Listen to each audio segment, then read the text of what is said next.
बांग्लादेश में लंबे समय से चल रही राजनीतिक अस्थिरता के बीच अब लोकतांत्रिक प्रक्रिया की बहाली की ओर एक बड़ा कदम उठाया गया है। अंतरिम सरकार के मुखिया और नोबेल शांति पुरस्कार विजेता मोहम्मद यूनुस ने घोषणा की है कि देश में अप्रैल 2026 में आम चुनाव आयोजित किए जाएंगे। गौरतलब है कि पिछले वर्ष देश में बड़े पैमाने पर विद्रोह और हिंसा के चलते तत्कालीन प्रधानमंत्री शेख हसीना को इस्तीफा देना पड़ा और देश छोड़ना पड़ा।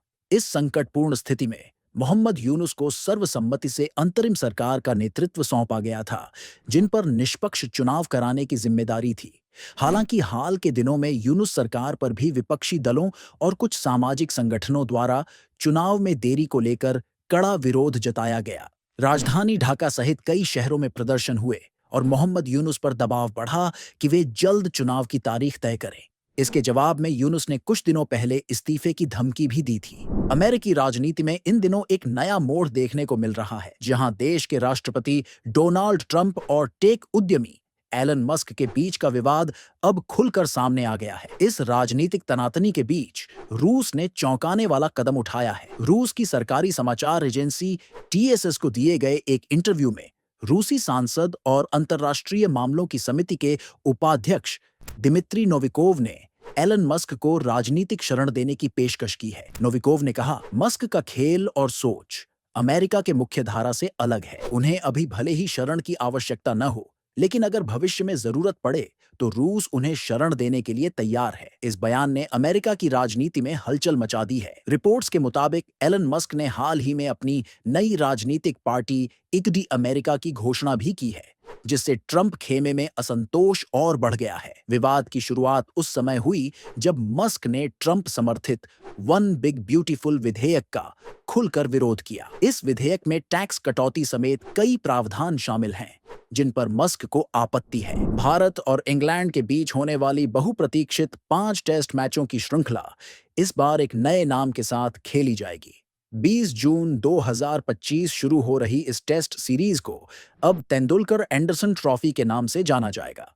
इससे पहले इस श्रृंखला को पटौदी ट्रॉफी के नाम से खेला जाता था। इंग्लैंड और वेल्स क्रिकेट बोर्ड ECB ने इस बदलाव की पुष्टि करते हुए कहा कि यह फैसला 2 महान खिलाड़ियों, भारत के सचिन तेंदुलकर और इंग्लैंड के जेम्स एंडरसन की क्रिकेट में ऐतिहासिक उपलब्धियों को सम्मानित करने के लिए लिया गया है।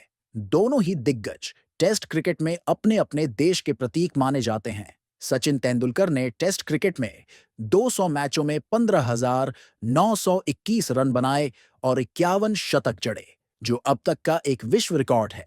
वहीं जेम्स एंडरसन, जो हाल ही में अंतर्राष्ट्रीय क्रिकेट से संन्यास लेने वाले हैं, टेस्ट क्रिकेट में सबसे ज्यादा विकेट लेने वाले तेज गेंदबाज हैं। गौरतलब है कि पटौदी ट्रॉफी की शुरुआत 2007 में हुई थी, जो नवाब पटौदी के सम्मान में रखी गई थी। रूस और यूक्रेन के बीच जारी संघर्ष एक बार फिर और अधिक आक्रामक रूप लेता दिखाई दे रहा है। हाल ही में यूक्रेन द्वारा रूस के कई एयरबेस और सैन्य विमानों को ड्रोन हमले में निशाना बनाए जाने के बाद रूस ने जवाबी कार्रवाई करते हुए यूक्रेन पर ड्रोन और मिसाइलें दागी। रिपोर्ट्स के अनुसार इस रूसी हमले में कम से कम 3 लोगों की मौत हो गई है और कई नागरिक गंभीर रूप से घायल हुए हैं। हमले में यूक्रेन के एक प्रमुख शहर में स्थित 3 बहुमंजिला इमारतें पूरी तरह से ध्वस्त हो गईं। घटनास्थल पर भारी तबाही का मंजर देखा गया और राहत एवं बचाव कार्य में लगे दलों को काफी मशक्कत करनी पड़ी। यूक्रेनी रक्षा मंत्रालय ने इस हमले की पुष्टि करते हुए इसे आक्रामक और नागरिक विरोधी कार्रवाई बताया है। वहीं रूसी मीडिया का दावा है कि यह हमला यूक्रेन द्वारा हाल में किए गए हमले का प्रतिशोध है, जिसमें रूस को भारी नुकसान झेलना पड़ा था। अगर आपको इस खबर से जुड़ी और जानकारी चाहिए हो तो हमारे YouTube चैनल को सब्सक्राइब करें, शेयर करें और बेल आइकन को प्रेस करें। धन्यवाद।